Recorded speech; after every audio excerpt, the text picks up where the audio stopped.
Welcome to the first episode of Frontier and Center. I'm Gene Munster from Deepwater Asset Management, and this is a weekly podcast discussing frontier tech. For those of you who are new to the concept of frontier tech, a brief definition: frontier tech is investing in where the world is going over the next 5 years. These are emerging tech themes, typically 3 to 5 themes within broader frontier tech. And what is special is that these themes can change over time. It is not wed to a single theme like crypto, the metaverse, robotics.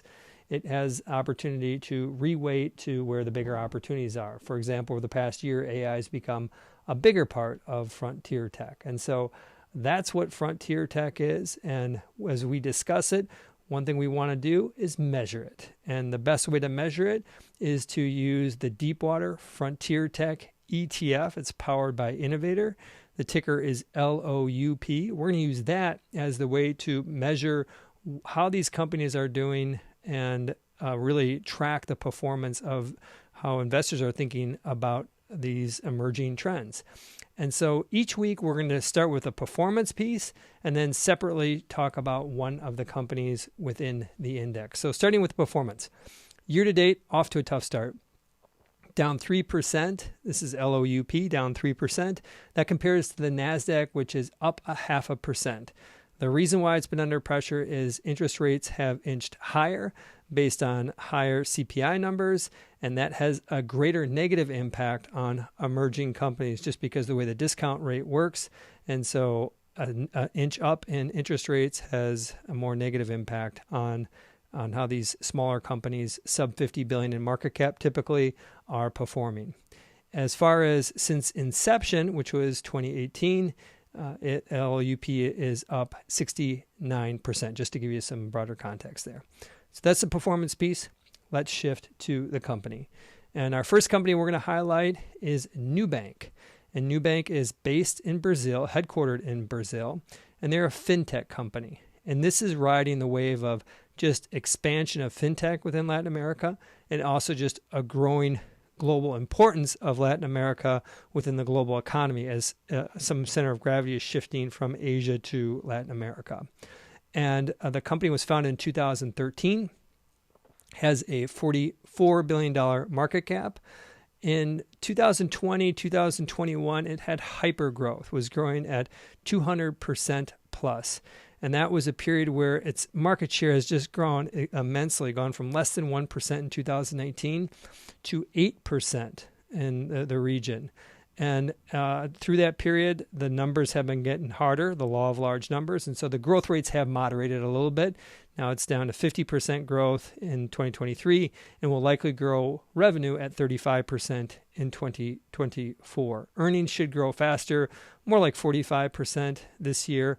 And when you put all of this together, look at that revenue and earnings growth relative to the valuation, we believe it's attractive. It's trading at 22 times and growing earnings at 45%. There's a discount there because this is Latin America. Investors, obviously, in the U.S.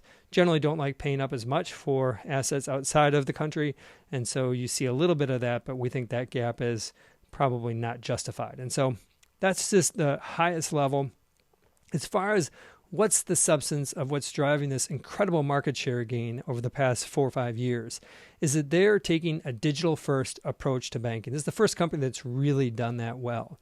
And in Latin America, that's particularly important because number one is that there's an intimidation factor around banking for the underbanked population. And think of, in more broadly in Latin America, the underbanked population is about a third of the population.